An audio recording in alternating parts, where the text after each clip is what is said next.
Ugandan Lifestyle gwe mukutukooli yonna gye musinzira okubeera nga mugoberera amukola ky'amaanyi nnyinnyini ddala. Munnange tukeeredde mu mawulire ga nnaku anti munnange ACP Sam Omara ekyamazima afudde kibi nnyo kibi ddala.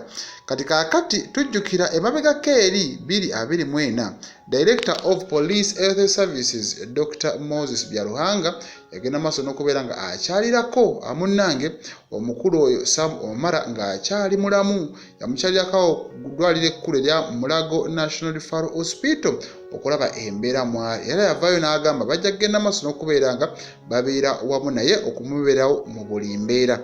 Obulwadde bwamaze ebbanga nga mwattu agugulana nabwo bwe bulwadde oba prostate cancer, era nga buneeno ekyamazima abadde abulina okumala ekiseera ekiwerako nga mutabani we munnange Sam Omara Junior bwe yageze maaso n'okubeera nga ategeeza. Gattako munnange n'obuzibu obwa kidney failure zezo ensonga enkulu eziviiriddeko ono okubeera nga ava mu bulamu bw'ensi. Sam Omara ajjukirwa nnyo mu mwaka ogwa 2011 mu nsonga za walk to work. Jjukira retired Colonel Dr. Kizza Besigye yali agenda maaso n'okubeera nga yeekalakaasa ng'agamba nedda amafuta gali waggulu na buli kimu, kati tutambuza ebigere okugenda ku mirimu.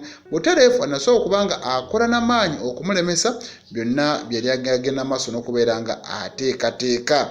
Kati kaakati mu mbeera nga bw'eri ono bwe yali mu poliisi y'eggwanga era aweebwa ekifo ekya North Kampala Police Operations Commander mwe yasobola okubeera nga alemesa bannabyabufuzi ab'enjawulo okukola ebintu ebitaataaganya emirembe gy'eggwanga.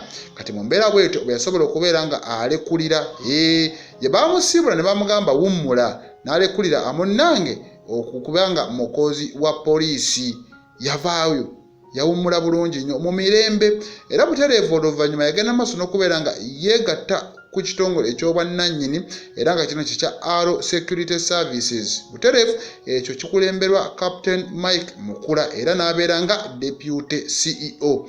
Mu mbeera bw'etyo ono yasobola okubeera nga akakkalabya emirimu gye era paka olunaku olwaleero munnange obagenda maaso n'okubeera nga ava mu bulamu bw'ensi. Abadde akyalinayo omulimu naye nga ekyamazima ekirwadde kimumala embiriizi. Kati mu mbeera nga bagenda maaso n'okubeera nga etambula kiraga nti ono agenda kubeera nga aziikibwa mu district ey'e Tororo, naye poliisi buli kimu kati yekiri mu mitambo era yajja kugenda maaso n'okubeera nga etubuulira ebisingawo. Ono afiiridde mu ddwaliro Mulago. Kitalo nnyo, kitalo ddala. Mu mbeera nga bagenda maaso n'okubeera nga munnange etambula, omusajja ono mu kuvaayo okubeera nga alaajana n'agamba ekyamazima neetaaga obujjanjabi naye akasente tekaliiwo.